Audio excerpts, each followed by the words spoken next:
éticos y morales, esos que proclamamos y queremos vivir. Ninguna relación nos puede exigir que vayamos en contra de lo que consideramos malo, antiético y que niega las opciones fundamentales que hemos hecho en nuestra vida. Es preferible decir hasta aquí que luego sentir que nos fallamos incumpliendo nuestros propios valores. Y obvio, la tercera es la legalidad. No podemos escondernos en la lealtad para hacer lo que la ley pena. Es necesario saber respetar las normas que nos guían y nos aseguran una sana y justa convivencia. Que quede claro, una lealtad madura no se fractura por disentir ni se desvanece por poner límites. Al contrario, se fortalece cuando hay espacios para la verdad, la libertad y el crecimiento mutuo. Porque ser leal no es quedarse a cualquier precio, es permanecer mientras haya sentido. Y cuando ya no lo hay, es leal tener el valor de decir hasta aquí llego. Me acuerdo de unas frases que dicen de Aristóteles: Amicus Plato, sed magis amica veritas. Soy amigo de Platón, pero más amigo de la verdad.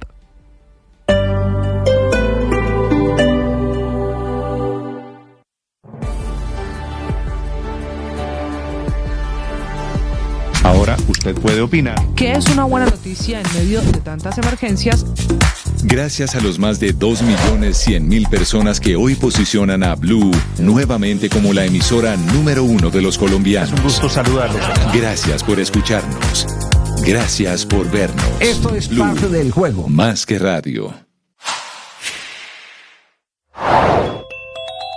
No aceptó cargos el costeño a pesar de todas las evidencias que lo ubican en el punto del atentado. Lo capturaron a menos de 24 horas de que se emitiera esa circular roja en su contra por los delitos que está ya analizando la Fiscalía y por los que está en el búnker de la Fiscalía, porque esta mañana la tarea principal es proteger su vida. Lo encontraron escondido en una casa en el barrio El Muelle, donde era impensable que estuviera y planeando irse del país aparentemente con rumbo hacia Venezuela. Cuando fue ubicado por la policía, se puso a llorar mientras le incautaban un celular, documentos y un tercer carro, un Logan, que ahora hace parte de la investigación por la que el abogado de la familia del senador Uribe pide que se le impute el delito de terrorismo. Por alias El Costeño, que es el quinto capturado, se ofrecían 300 millones de pesos de recompensa que hoy evalúan en la policía si van a pagar parcialmente, porque hicieron llamadas dando detalles de la ubicación del hombre que tiene todas las claves, todos los datos de este atentado. Su rol fue el de articulador, el que dio las órdenes, el que ofreció el dinero, el que asignó los roles al sicario, a los dos conductores de los vehículos que estuvieron en el punto y a Gabriela, que es la mujer que entregó el arma y quien lo vincula directamente con la guerrilla en el departamento del Caquetá. Gracias por estar allí, gracias por compartir con nosotros toda la experiencia. Me alegra encontrarlos, me alegra encontrar sus palabras amables, sus emociones, de esas que construyen. Gracias, porque todo lo que dicen se devuelve para ustedes, porque todo lo que desean se devuelve para ustedes. Y yo sé que por eso desean tantas cosas buenas. Gracias por compartir con nosotros en este canal, por estar suscritos y por decirles a otros que aquí estamos, con la mejor opinión, con la mejor información. Tú sabes. Escanea este código y suscríbete a nuestro canal de YouTube, @Blue Radio Co. Y disfruta y participa de la programación de Blue Radio. Blue Radio, le ponemos cara a la radio. Blue Radio, la alternativa. Ahora usted puede opinar. ¿Qué es una buena noticia en medio de tantas emergencias? Gracias a los más de 2.100.000 personas que hoy posicionan a Blue nuevamente como la emisora número 1 de los colombianos. Es un gusto saludarlos. Gracias por escucharnos. Gracias por vernos. Esto es Blue, parte del juego. Más que radio.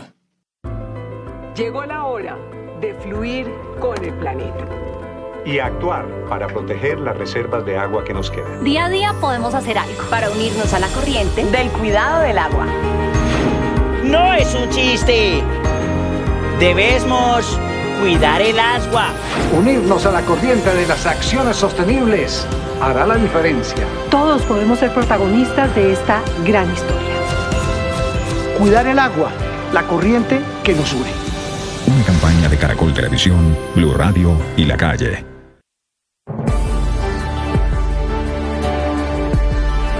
La pasión y la afición en juego Y los datos de lo último en deportes se lo presenta Mañanas Blue. Ya tenemos las 7 de la mañana, 5 minutos, momento para hablar de deportes, momento para hablar de la movida que está sacudiendo el mercado europeo en el fútbol internacional. Un nombre, Luis Díaz, el jugador colombiano. Hace algunos minutos, el diario Bild de Alemania asegura que Lucho, la joya del Liverpool, uno de sus jugadores más valiosos, ya tendría todo acordado con el Bayern Múnich para irse a la Bundesliga.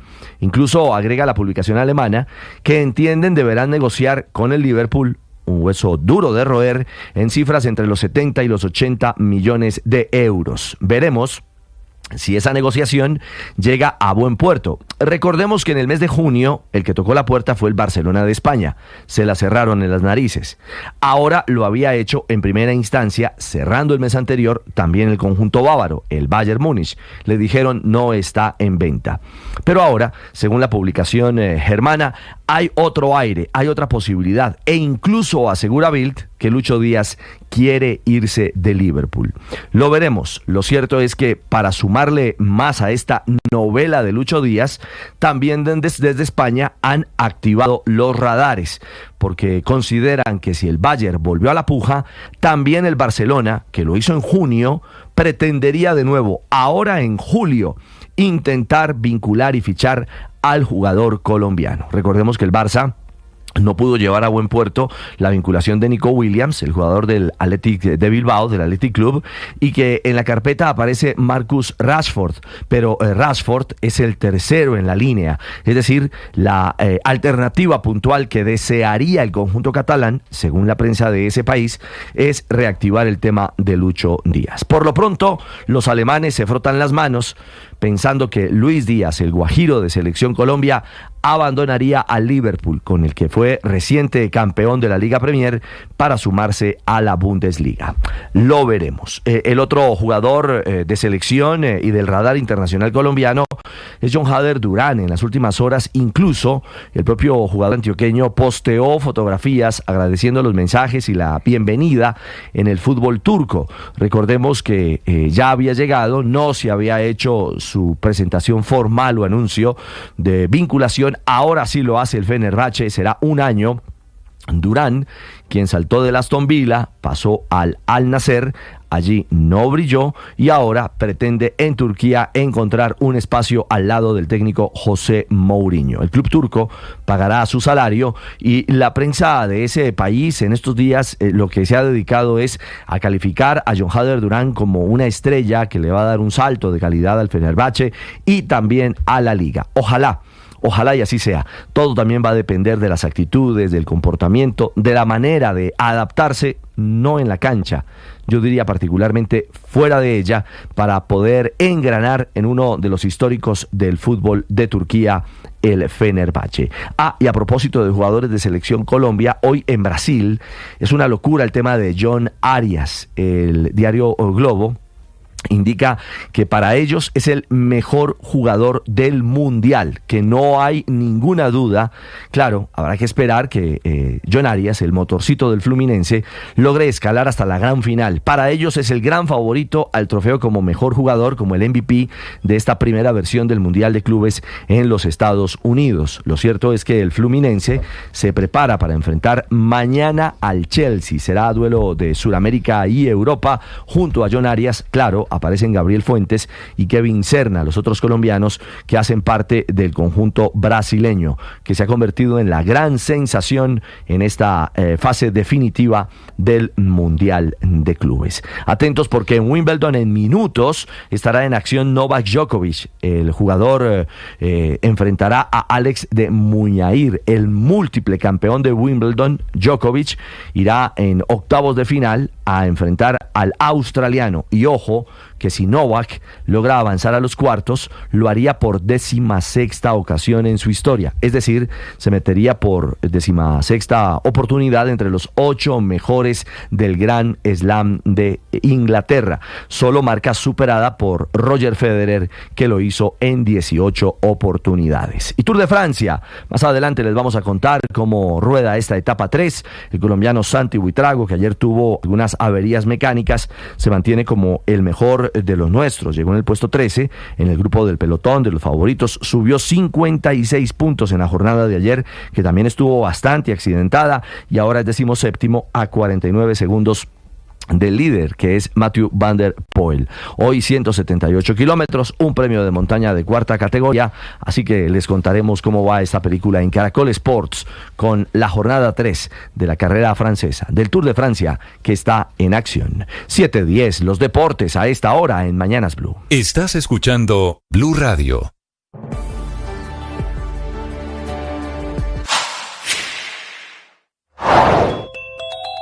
Lo han dicho las EPS, lo han dicho las clínicas y los hospitales, lo han dicho los exministros de salud, ahora lo dice la Contraloría General de la República, que presentó el informe financiero sobre la situación del sistema de salud hasta el 31 de diciembre de 2024, y las cifras muestran una profunda crisis estructural. El informe revela que la deuda de las EPS con las clínicas y los hospitales asciende a 32.9 billones, con B, billones de pesos, y que 16 EPS tienen hoy serios problemas económicos. Según este análisis de la Contraloría, de las 29 EPS activas en el país, solo 6 cumplen con 3 indicadores financieros, es decir, tienen el capital mínimo para operar, el patrimonio adecuado y la inversión en reservas técnicas que dice la ley. Esas 6 EPS que sí cumplen son Salud Total, EPS Familiar de Colombia, Allianz Salud, Cafam Oriente, Salud Mía EPS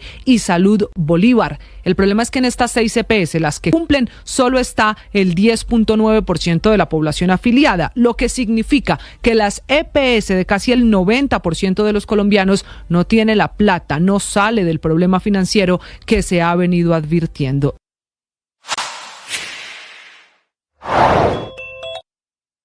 De la mañana, 12 minutos. Atención, hay carta, Felipe, del presidente Gustavo Petro al presidente Donald Trump de los Estados Unidos, con una aclaración muy importante. En la parte arriba a la derecha, la fecha de la carta. Está fechada 23 de junio del año 2025, es decir, hace 2 semanas. ¿Qué quiere decir, Felipe? Esta carta fue enviada, lo está confirmando en este momento la canciller Laura Sarabia. La autenticidad, es cierto que la envió el presidente Petro, sí, y es cierto que la envió en esta fecha. La carta fue enviada 2 semanas antes de la crisis diplomática de la semana pasada, es decir, y la van a escuchar ustedes, Felipe, la carta es básicamente pidiendo disculpas por cualquier cosa que hubiera sido mal dicha del presidente de Colombia en relación con el golpe de Estado patrocinado supuestamente por Estados Unidos. El presidente Petro aquí dice: lo lamento mucho, pido disculpas. Bueno, no dice pido disculpas, es mi interpretación que es una disculpa por cualquier cosa que él hubiera podido decir. Así que vale la pena, Felipe, que ustedes escuchen el texto Néstor, íntegro de esta carta. Sí, esta carta se la exigió el gobierno americano al presidente Petro por lo que llaman el conducto reservado o conducto secreto diplomático, por eso el país no la conocía, pero fue exigida por el gobierno americano. Bueno, le dieron horas para que la mandara. Sí, la exigió Estados Unidos y accedió el presidente Gustavo Petro. Vamos a escucharla, Felipe, porque la carta no solo desdice acusaciones que había hecho el presidente Petro, todo esto tiene que ver supuestamente con el golpe de Estado que estaba patrocinando Estados Unidos, y lo dice claramente el segundo párrafo de esta carta. La confirma la canciller saliente Laura Sarabia. Camila Carvajal.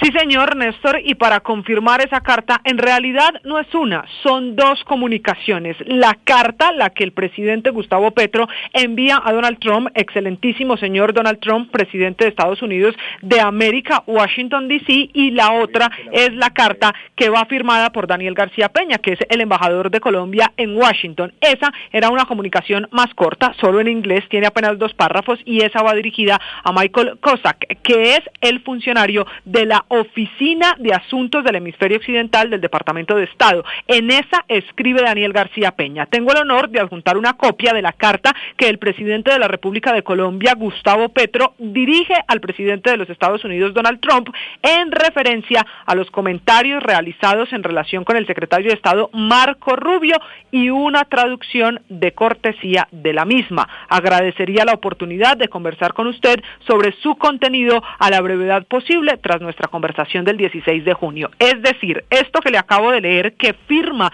Daniel García Peña, el embajador de Colombia en Estados Unidos, fue la carta con la que notificaban a Estados Unidos de que el presidente Petro enviaba la que estamos viendo a esta hora, la carta del presidente Petro a Donald Trump, que es la que, Néstor, a continuación voy a leer completa. Excelentísimo señor presidente, en las últimas semanas se dio un intercambio de opiniones entre el despacho de la Secretaría de Estado y esta presidencia que alcanzó una notoriedad pública que merece una reflexión serena y franca. Como representantes electos de nuestros pueblos, compartimos la responsabilidad de cuidar las palabras y los gestos, particularmente en tiempos de agitación y desinformación. Deseo aclarar que cualquier expresión mía que haya sido interpretada como una acusación directa sobre la participación en un supuesto golpe de Estado en Colombia no tenía la intención de señalar a nadie de manera personal ni de cuestionar sin fundamentos el papel de los Estados Unidos. Mi preocupación ha sido siempre advertir sobre dinámicas de desestabilización que afectan a nuestra región, muchas veces impulsadas desde espacios diversos y con intereses cruzados. En ese contexto, reconozco que es posible que algunas de mis palabras hayan sido percibidas como innecesariamente duras.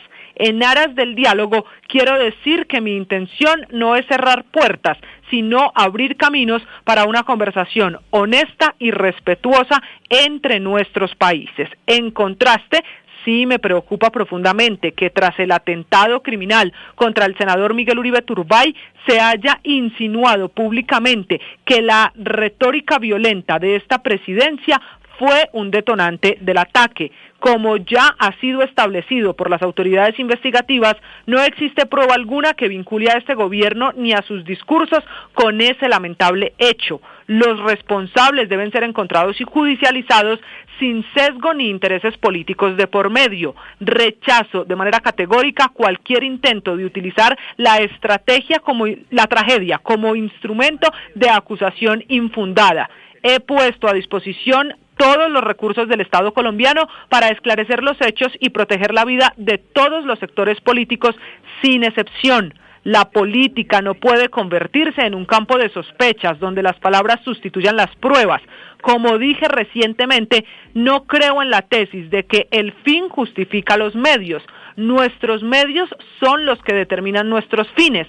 Mi vida pública ha estado dedicada a la construcción de paz y a la defensa de la vida, y así seguirá siendo. Pasa a la segunda página, que termina con los últimos 3 párrafos. Dicho esto, creo que es hora de pasar la página de los malos entendidos y mirar hacia adelante. Los desafíos hemisféricos que enfrentamos, crisis climática, desigualdad, migración, violencia transnacional, exigen cooperación, no recriminaciones. Por eso quisiera reiterar mi propuesta de convocar a una cumbre entre el gobierno de los Estados Unidos y la Comunidad de Estados Latinoamericanos y Caribeños, CELAC. Esta cumbre está en negrilla, esta invitación aparece en negrilla en la carta. No como gesto simbólico, sino como una oportunidad real de sentarnos como iguales a pensar el futuro que compartimos. Estoy convencido de que el pueblo estadounidense, al igual que el colombiano,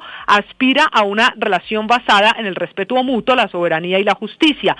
Celebramos nuestras diferencias en el marco del entendimiento y construyamos sobre nuestras coincidencias una nueva etapa de cooperación. Este no es un llamado a la confrontación, sino a la responsabilidad compartida. La historia nos mira y el juicio más severo será el del porvenir. Ojalá podamos estar a la altura de este momento con respeto y esperanza. Gustavo Petro Urrego, presidente de Colombia, dice la carta, que le repito, tiene fecha del 23 de junio, es decir, el lunes de hace 3 semanas atrás. Camila, gracias. 9 párrafos, esta carta que se está divulgando esta mañana, Felipe, que es una muy importante precisión. Desde Bogotá, esta carta la está revelando el gobierno colombiano aquí en Bogotá. Es decir, confesando que el presidente Petro accedió a la exigencia de Estados Unidos, ¿verdad? Pero, Néstor, no, pues, dos preguntas tengo yo. Lo cogieron de donde sabemos, no voy a decir la palabra, por supuesto. porque el gobierno americano está muy molesto con el presidente Petro. Muy molesto. Pero Néstor, yo tengo dos preguntas. Una, ¿por qué no sirvió la carta? Es por qué no sirvió la carta, claro, porque si la carta se emitió el 23 de junio y el llamado a consultas de los embajadores se hizo, no sé, ya era el 3 de julio, yo creo. Porque después de eso el presidente volvió a hablar del secretario Marco Rubio. Pero si usted nota, entre la carta y la crisis de la semana pasada, el presidente no dijo nada contra Marco Rubio. Para ser sincero, Felipe, yo creo, le pregunto en Washington, Juan Camilo, usted que está allí conectado con fuentes de la Casa Blanca, y aclaro que esta carta la está revelando el gobierno colombiano desde Bogotá. Hay dos posibilidades, Juan Camilo: o la carta no llegó o la carta no sirvió. No sirvió, Néstor. Sí llegó y llegó firmada hace rato, es lo que me dicen, pero lo que también me dicen es que Estados Unidos lo que quiere es una declaración con la misma vehemencia, una retractación con la misma vehemencia con la que el presidente Petro en plaza pública mencionó el nombre del secretario de Estado Marco Rubio junto a las denuncias de nombre de Estado, que no quieren algo tibio, que quieren algo contundente, que diga Marco Rubio no tiene absolutamente nada que ver, y estos comentarios que yo expresé hace algunos días no reflejan una posición oficial del gobierno o no reflejan mi posición oficial, mejor dicho. Ellos lo que quieren es algo más vehemente y contundente por parte del presidente Petro y público. Pero más contundente que esto, voy a repetir, Felipe, dos renglones de esta carta.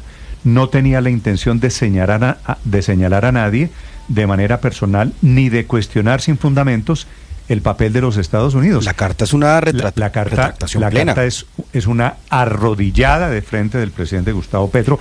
Y digo, entre paréntesis, me parece que está bien.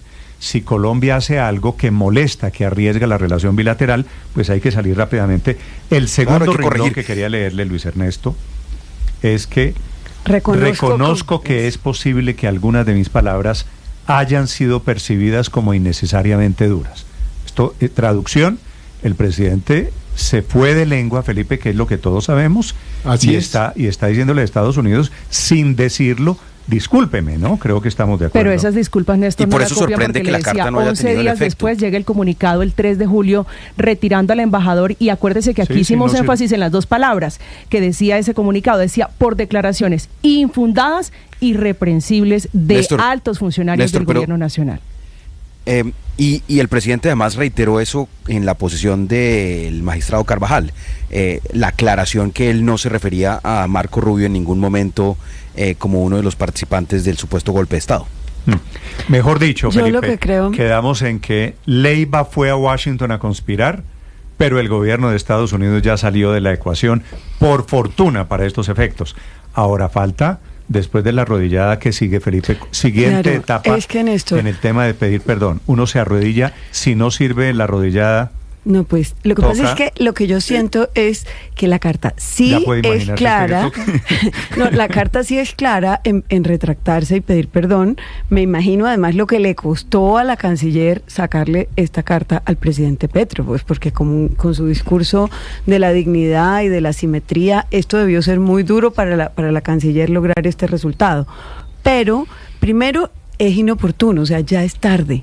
Y segundo, hay una acumulación de cosas que tienen muy molestos a los Estados Unidos. Yo creo que no podemos sacar del balance el tema del informe de Naciones Unidas sobre drogas y esa exhibición de que estamos nadando en coca.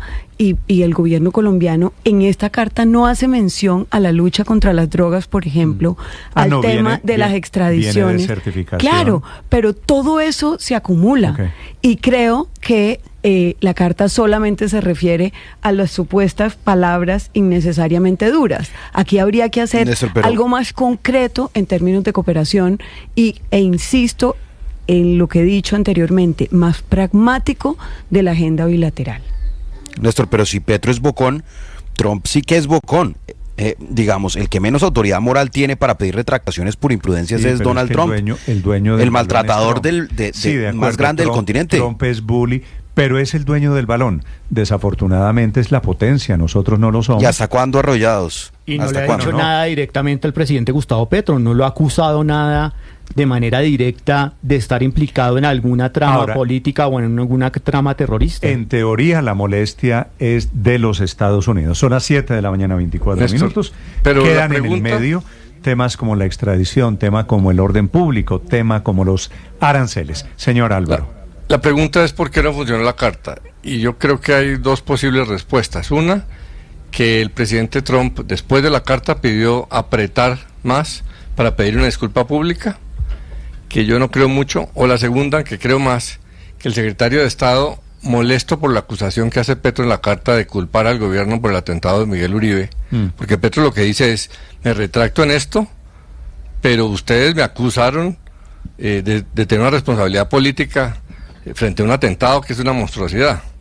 Y por eso el secretario de Estado tomó la medida de llamar a consultas al encargado de negocios. No sabemos si la conoce Trump o no, porque esa está dentro de la esfera de decisiones del secretario. Hay que acordarse que el secretario Rubio tiene una historia y una actitud muy negativa frente a las izquierdas del continente, sobre todo las izquierdas que él considera amigas de Cuba y de Venezuela.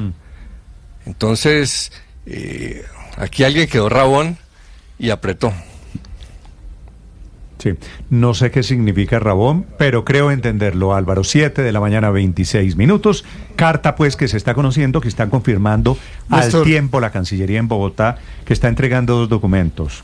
Aurelio, primero la carta del presidente Petro a Trump, la entregan en inglés y en español, y dos, el certificado con la carta de enviado que entrega el embajador Daniel García Peña al encargado del hemisferio occidental en el Departamento de Estado, que es la prueba de que la carta sí fue entregada y llegó al destinatario. Señor, 7:26 minutos, Aurelio. Sí, pero yo quisiera también hacer una pregunta. ¿Por qué la Cancillería la publica? ¿Por qué la da a conocer hoy? Y yo creo que tiene que ver con una cosa. Es que en estos días algunas personas han opinado de que es que Petro está cogiendo provocaciones al gobierno norteamericano para convertirse en una especie de víctima de los Estados Unidos.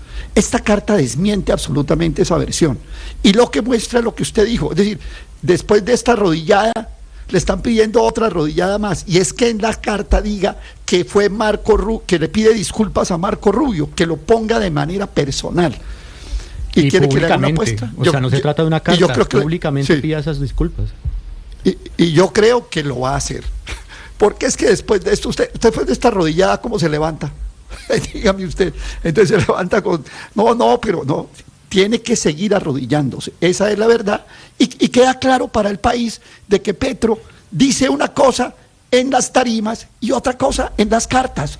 Ese es el retrato perfecto de Petro. En las tarimas, no sé qué y sé cuándo. Y por debajo las carticas de rodillas. En las cuentas de Blue Radio, Aurelio, a partir de este momento, la carta o las cartas que envía el gobierno colombiano, repito, la fecha es 23 de junio, cuando el presidente Petro le escribe esta carta, aunque no está la firma, confirma la Cancillería que fue la carta enviada por el presidente Gustavo Petro. Me parece raro, Felipe, no está la otra carta, la que tiene el logo del presidente Petro, es una carta que no tiene la imprenta, no tiene los logos de la presidencia de la República. El membrete de la presidencia. ¿No? ¿No es un poquito raro esto, Felipe? Sí, pero pues es que todo es rarísimo, Néstor. Y la pregunta fundamental es ¿por qué hoy la Cancillería, que es la que está haciendo Aurelio, da a conocer el texto de esta carta? De acuerdo. Pues antes de que se vaya Laura Sarabia, me imagino yo. Para mostrar gestión, me imagino. Puede ser. Porque si la está haciendo... Para acreditar gestión. Si la está publicando la Cancillería y en la Cancillería sigue Laura Sarabia, hay que preguntarse, entre otras cosas, si el gobierno o el presidente de la República está de acuerdo con la publicación, que es... digamos que está unido a la segunda pregunta que yo quería hacer, Néstor, que es quién escribió la carta, porque es claro que no la escribió el presidente Petro, ese no es su lenguaje. Ojalá el lenguaje del presidente Petro fuera ese, y ojalá algunas de las cosas que dice ahí las ejerciera, como por ejemplo, no justificar los medios por el fin. Si algo ha hecho en su vida es justificar los medios por el fin. De acuerdo. 7:29 minutos, esta es la noticia del momento. En 30 segundos saludo al director general de la Policía de Colombia para hablar sobre la investigación por el atentado hoy hace un mes contra Miguel Uribe Turbay. Estás escuchando Blue Radio.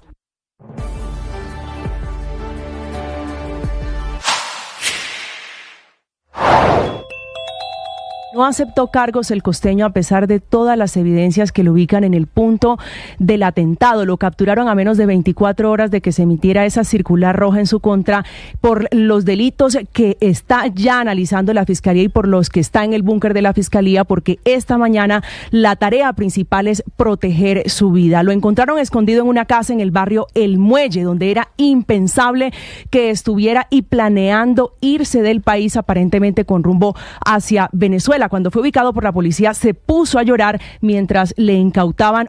General Triana, buenos días. Muy buenos días, Néstor. Un saludo especial para usted, para la mesa de trabajo y para toda la audiencia. Gracias, general, por atendernos. Es el director de la Policía de Colombia, el general Carlos Triana. General, esta captura de este fin de semana del costeño, ha pasado un mes del atentado a Miguel Uribe. ¿Qué significa la policía? ¿Qué pistas tiene, general, alrededor del atentado, del intento de asesinato de Miguel Uribe? Gracias, Néstor. Pues inicialmente, Néstor, yo quiero hacer un reconocimiento público a los investigadores de la Policía Nacional, del Cuerpo Técnico de Investigación Criminal, al liderazgo de la Fiscalía General de la Nación, por todo lo que se ha realizado en menos de un mes y exactamente en 28 días se han generado ya importantes resultados para, avanzar en términos de investigación y las responsabilidades en términos de materiales y de determinación o intelectual. Una persona prendida, que ya lo sabemos, 4 personas capturadas igualmente en estos 28 días, que ya lo sabemos, pero el último es alias El Costeño, es una persona con más de 20 años de vida criminal, que fue ubicado en la ciudad de Bogotá, en la localidad 10, en una vivienda. A través de un registro de allanamiento lo ubicamos y lo capturamos.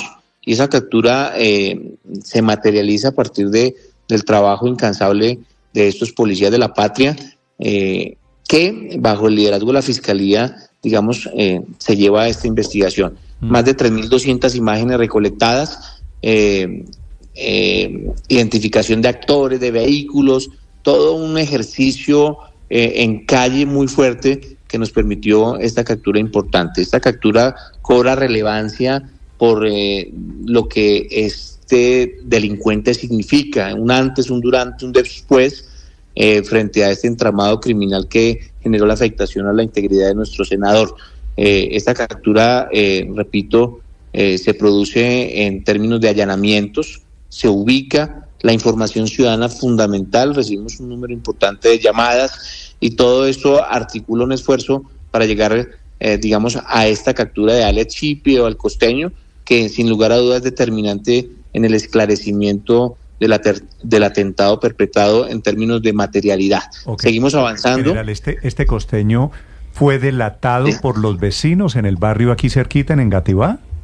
Bueno, hay unas particularidades, Néstor, que es precisamente las formas como se ocultan. Recordar que esta persona tiene más de 20 años de vida criminal, que estuvo en la cárcel, que siguió delinquiendo, que a través de su estrategia criminal lo que hacía era esconderse en diferentes viviendas. Se evidenció, particularmente en donde generamos el allanamiento, que utilizaba estrategias de luces, apagaba luces, prendía las luces a unas horas determinadas, y eso nos permitió, avanzar en términos de ubicación. El apoyo tecnológico también es fundamental, o fue fundamental. Que realizaba actuaciones inusuales, escondiéndose de las autoridades. Lo logramos ubicar. Pero ese lugar donde fue ubicado, general Triana, ¿esa es la casa donde él vivía antes del atentado? No, señor. Él cambió 3 veces de vivienda, hizo unos desplazamientos o unas intenciones para salir de Bogotá. Se expide la circular roja de Interpol, donde más de 196 países, la intención era que se buscara no solamente en Colombia, sino en todos los países, y frente a esto, digamos, logramos, con la información inclusive ciudadana, lograr la ubicación en la localidad 10 de Engativá de este delincuente que ya está a disposición de la autoridad, Néstor. Sí, general, ¿y esa casa de quién es? ¿Dónde estaba el costeño el sábado? Bueno, esa particularidad, digamos, forma parte de la investigación. Seguimos avanzando en lo anterior para determinar el propietario de esa vivienda. Lo que sí es cierto es que como un delincuente más, escondiéndose en diferentes territorios, en diferentes sitios, pero lo que podemos indicar aquí es que lo ubicamos, lo capturamos y ya está puesto a disposición de la autoridad competente. Pero en el operativo, general, en el operativo se ve que sale primero una señora, ¿verdad? Sí, ahí hay una diligencia de registro de allanamiento. ¿Quién es? ¿Ella es la dueña de la casa? Pues digamos que esa particularidad, Néstor, no la tengo en concreto, pero lo relevante aquí es la ubicación y la captura, porque no solamente fue ese allanamiento, hubo 4 allanamientos donde más elementos materiales probatorios tenemos que están siendo analizados por los investigadores para seguir avanzando en términos de ubicación de más personas que perpetraron o que afectaron la integridad de nuestro senador.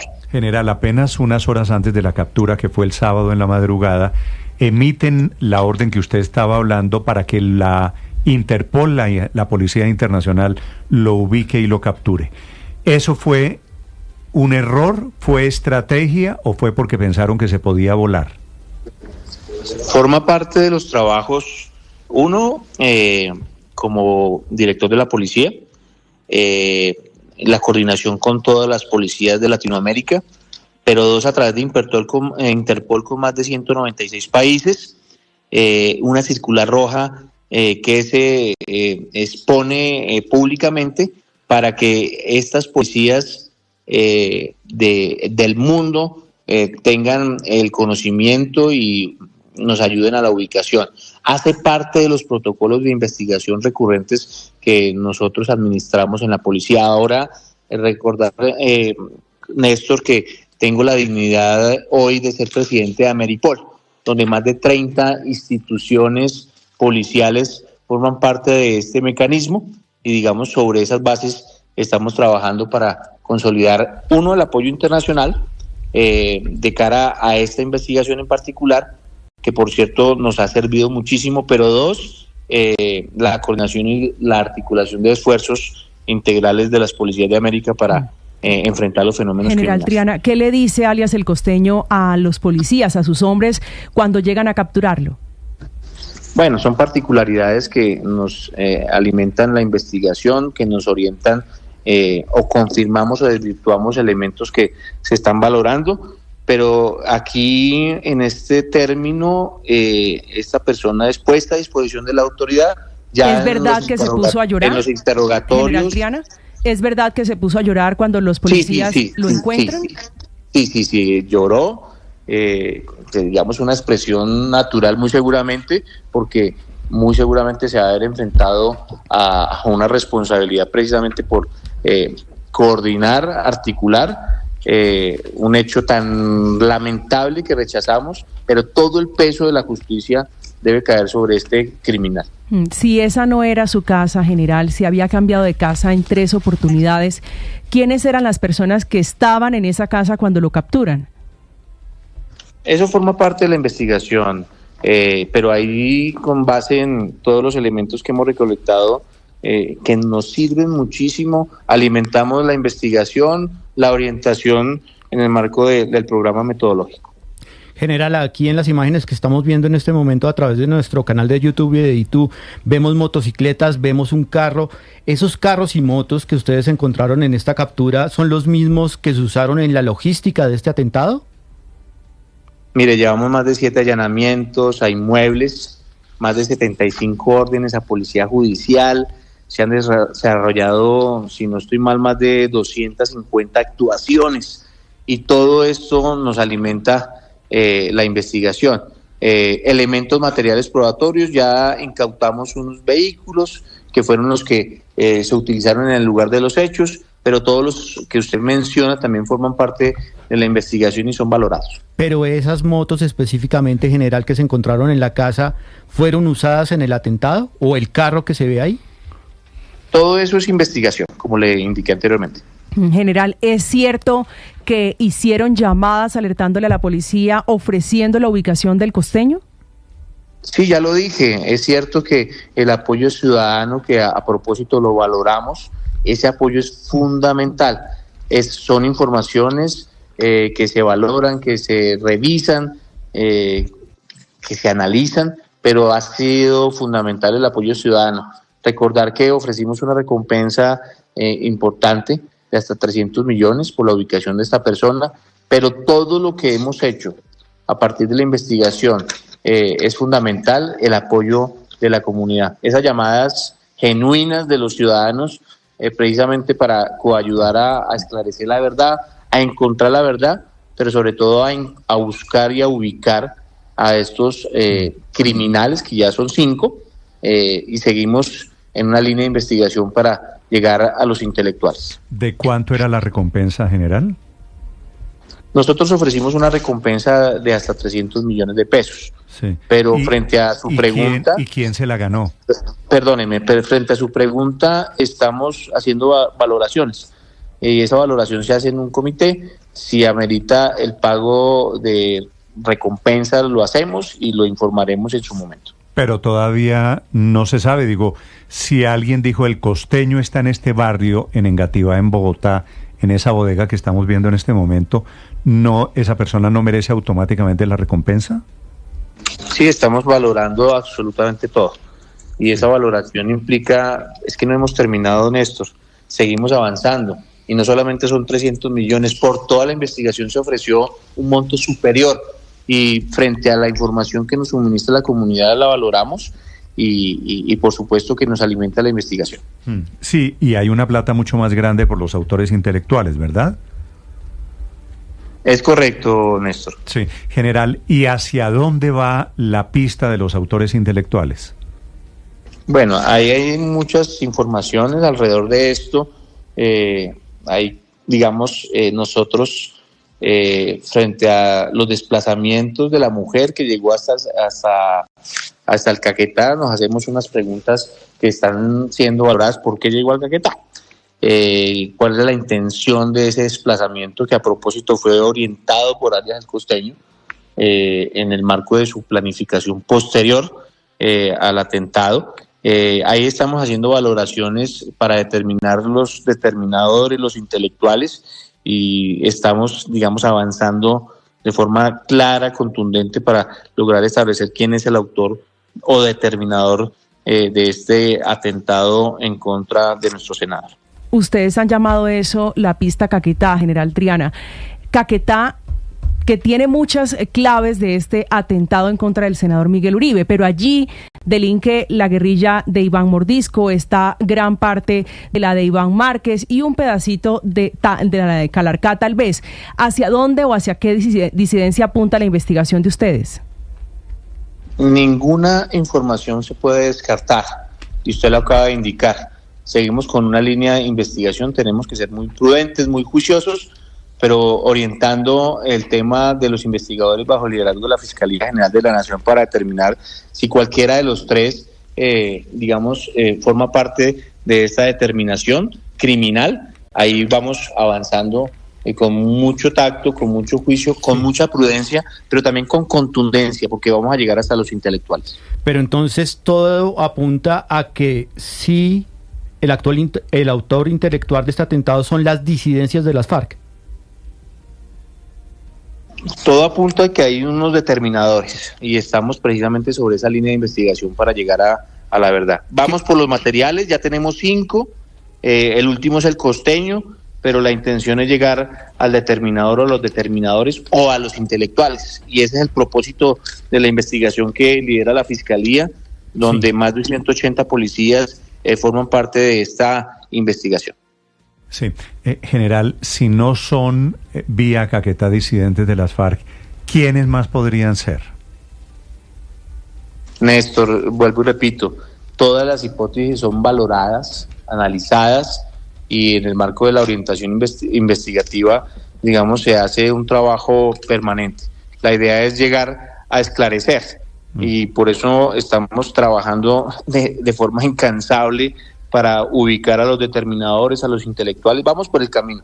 Yo no quiero especular, sí quiero ser concreto en términos de que la planificación y el programa metodológico liderado por la Fiscalía, nuestros investigadores están en el territorio, pero también apoyados, Néstor, por agencias internacionales que a propósito nos han apoyado mucho, nos han dado mucha información y todo esto forma parte de los análisis incansables que se están realizando desde la Policía Nacional, liderados por la Fiscalía. General Triana, cuando usted dice apoyados por agencias internacionales, ¿quiere decir, hay alguna pista internacional en el atentado a Miguel Uribe?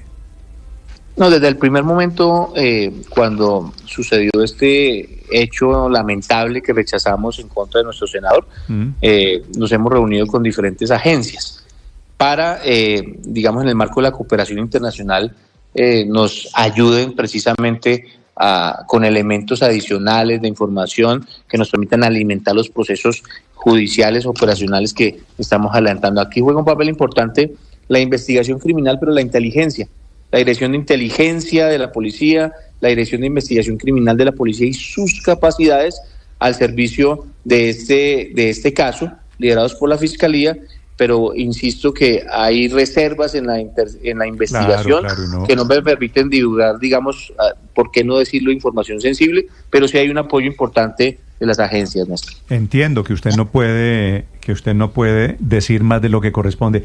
General, de momento, ¿hay alguna pista que conduzca hacia Ecuador? No, señor, ahí hay algunas valoraciones que se han primero analizado con líneas de investigación sobre esa latitud, pero digamos no descartamos absolutamente nada, como lo he dicho. Usted lo mencionó, una pista caquetá, digamos que es una denominación. Lo que me acaba de indicar también es una valoración que forma parte de la investigación. Aquí no descartamos absolutamente nada, pero sí le quiero indicar, Néstor, es que la intención es llegar al determinador, al intelectual, y vamos sobre esa línea muy clara. Y yo sé que usted tiene que ser prudente. General Triana, le agradezco estos minutos, le deseo un feliz día. Bueno, Néstor, un abrazo grande y gracias por permitirme informarlo. Y debo decirle, general, felicitaciones a usted, a la gente de la Fiscalía, que un mes después, hoy hace un mes fue el atentado a Miguel Uribe, han logrado ya la captura de 5 de los responsables. Gracias, general, muy amable. Bueno, Néstor, muchísimas gracias. Un saludo especial. 7 de la mañana, 47 minutos en Blue Radio. Estás escuchando Blue Radio.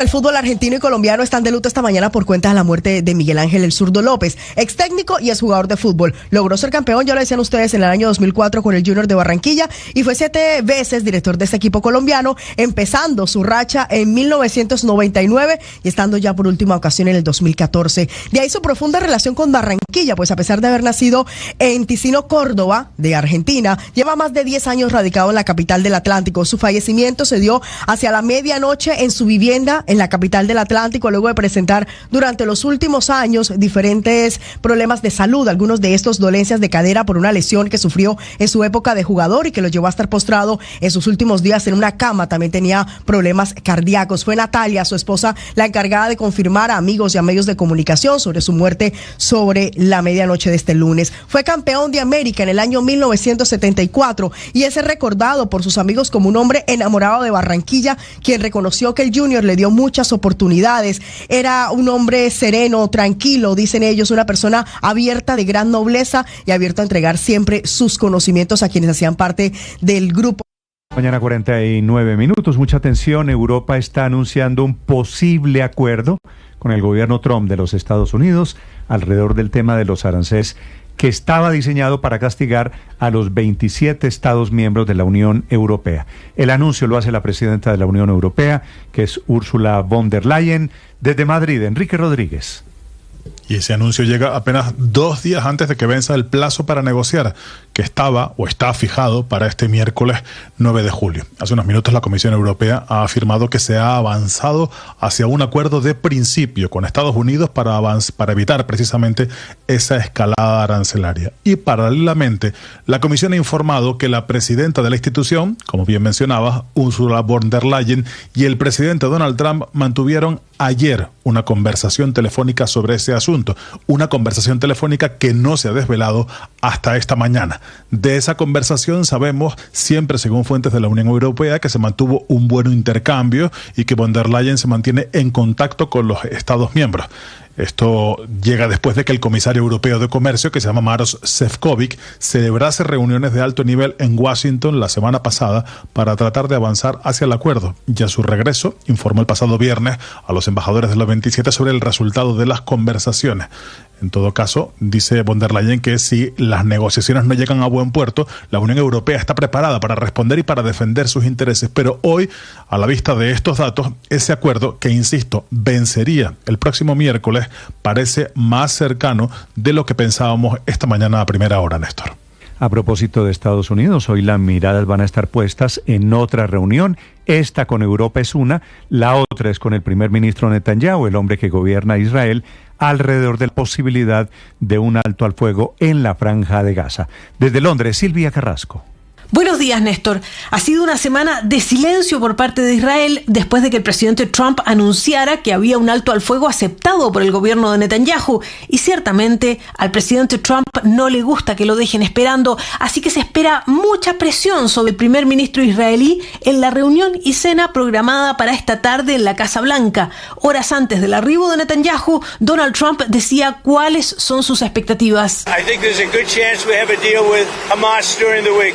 During the coming week, pertaining to quite a few of the hostages. You know, we've gotten a lot of the hostages out, but pertaining to the remaining hostages, quite a few of them will be coming out. We think we'll have that done this week. Dice, creo que es muy probable que lleguemos a un acuerdo con Hamas esta semana o la próxima semana sobre varios rehenes. Ya hemos liberado a muchos, pero en cuanto a los rehenes restantes, muchos saldrán. Creemos que lo lograremos esta semana, dice Trump. El acuerdo propuesto establece 60 días de tregua y en ese tiempo la liberación de solo 2 rehenes vivos, pero también la entrega de los cuerpos de otros 3 rehenes. Solo eso en 60 días de plazo. Se cree que aún son 20 los rehenes que siguen con vida y que son 30 los cuerpos que permanecen en manos de Hamas. Pero ese acuerdo está estancado porque Hamas quiere que tras los 60 días se asegure el fin de la guerra. La oficina de Netanyahu dijo que esas condiciones de Hamas eran inaceptables, pero justo antes de partir a Washington, el premier israelí informó que dio luz verde a su equipo negociador para que fuera a Doha, Qatar, a negociar. Estamos trabajando para lograr un acuerdo que se está discutiendo bajo condiciones acordadas. Envié un equipo a negociar con instrucciones claras y creo que la conversación con el presidente Trump sin duda puede ayudar a avanzar hacia el resultado que todos esperamos, dice Netanyahu. Ahora, sobre el terreno, los ataques aéreos israelíes de esta madrugada causaron la muerte de al menos 60 personas en Gaza, mientras que en el Mar Rojo, rebeldes hutíes lanzaron un importante ataque contra un carguero de propiedad griega, utilizando armas pequeñas, lanzacohetes y lanchas no tripuladas pero cargadas con explosivos. El buque se incendió y la tripulación se vio obligada a abandonarlo, y esto marca el primer ataque de este tipo en meses y genera temores de nuevas amenazas al comercio marítimo mundial. El ejército israelí respondió con ataques aéreos contra objetivos hutíes en Yemen, dirigidos contra puertos utilizados para el transporte de armas, Néstor. Estás escuchando Blue Radio.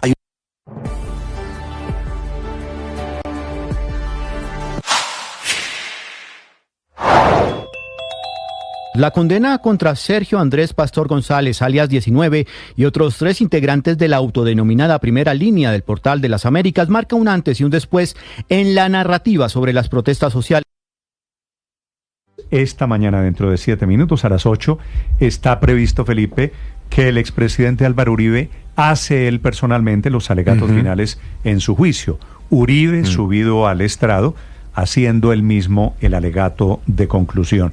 Su partido, el Centro Democrático, está informando esta mañana cómo es organizado Uribe todo lo que va a decir, errores de la fiscal, verificaciones, fecha de las interceptaciones, se va a demorar 2 días, tienen previsto que sea hoy y mañana el alegato de conclusión. Así que, como Uribe está invitando a que la gente se conecte a verlo a través de transmisión de redes sociales, esto va a ser seguramente, Felipe, muy interesante a ver en qué plan está el expresidente Uribe, desbaratando uno por uno los argumentos de la acusación en su contra. Néstor, esto tiene un ingrediente adicional y es la decisión de la Judicatura de que la juez de este caso se concentre exclusivamente en el análisis del juicio en contra del expresidente Álvaro Uribe Vélez para dar la decisión o condenatoria o absolutoria de este caso a finales de este mes de julio. Recuerde usted que la prescripción está prevista para octubre de este año. Estamos lejos de la prescripción, pero el interés de la Judicatura es que la juez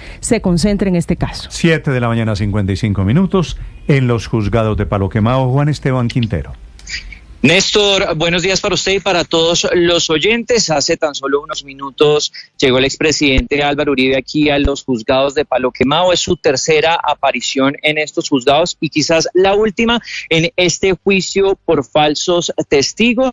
Lo que conocemos es que el día de hoy se va a enfocar en sus conclusiones finales. Él va a hacer uso de su defensa material, es decir, su derecho de defenderse de manera propia ante la juez Sandra Heredia, y nosotros ya pudimos conocer ese índice. Son 9 páginas de lo que va a estar hablando el expresidente Álvaro Uribe entre hoy y mañana relacionado con todo lo que ha pasado en estos últimos 5 meses. Uno de los aspectos que más llama la atención de este documento es que el primer punto se llama, abro comillas, errores de la fiscal, cierro comillas. Es en este escenario, Néstor, en donde va a criticar todas las actuaciones que ha realizado la Fiscalía General de la Nación en este juicio, pero también los testigos que ha presentado. Recuerde usted, un gran número de ellos relacionados con ex jefes paramilitares, pero también va a defender todas las actuaciones que habría hecho su abogado Diego Cadena como abogado investigador, así lo señala él, de haber sido la persona que se habría comunicado con ellos, no para manipular testigos, según el expresidente Uribe, sino para buscar la verdad y que ellos se retractaran de esas versiones que habían entregado años atrás, en donde vinculaban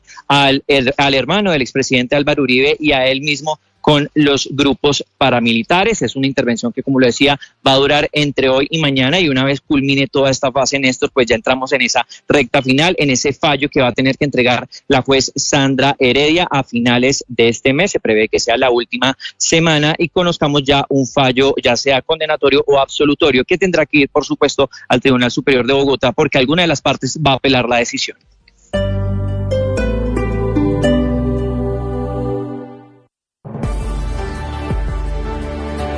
Una de las mujeres de la historia que a mí me gusta es Débora, una jueza que aparece en el libro de los jueces en la Biblia. Ella es una mujer que sabe decidir.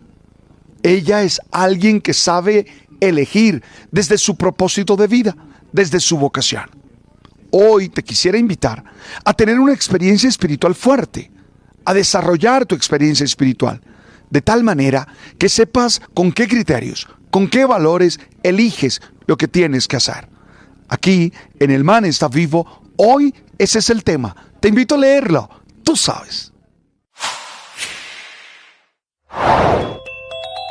Ojos puestos sobre la empresa Monómeros, peso pesado del negocio de los fertilizantes y abonos para la tierra en el país, y que desde hace 60 años opera en la ciudad de Barranquilla, perteneciente actualmente al Estado venezolano, más exactamente a Pequiven, el Instituto Venezolano de Petroquímica, y hoy muy cerca de perder la licencia para operar en Colombia por la presión por parte de los Estados Unidos contra el régimen de Nicolás Maduro, y con el Departamento de Estado norteamericano a puertas de no renovarle ese permiso para comercializar sus productos y realizar transacciones financieras. Un castigo de la OFAC, la Oficina de Estados Unidos contra el Lavado de Activos, que venía ya dándole una serie de plazos y de prórrogas a esa licencia de Monómeros para que pudiera, entre otras cosas, seguir operando aquí, seguir operando en su planta en Barranquilla. No obstante, ahora pues está ya en riesgo de no renovarla más, de acuerdo con la información de la prensa especializada en esta materia, con portales como Bloomberg y The Wall Street Journal diciéndole que esa licencia ya no iría más y que no se renovaría por tercera vez,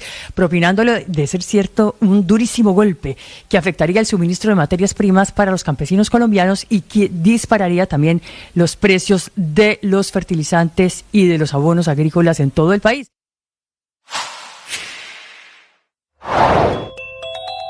Blue Radio ha podido conocer que fueron capturados 2 sujetos en 2 diligencias de allanamiento, una de ellas en el barrio 1 de octubre del municipio de San José del Guaviare, donde ocurrió el atentado el pasado sábado en horas de la noche. 2 sujetos capturados, uno de ellos ya le dictaron medida de aseguramiento, quien sería la persona que habría accionado el arma de fuego, y el otro pues se realizará la diligencia en el transcurso del día, en la mañana de hoy, quien estaría vinculado por ser cómplice con este hombre y quien al parecer conducía la motocicleta en la que estas 2 personas prendieron la huida. Uno de ellos, oriundo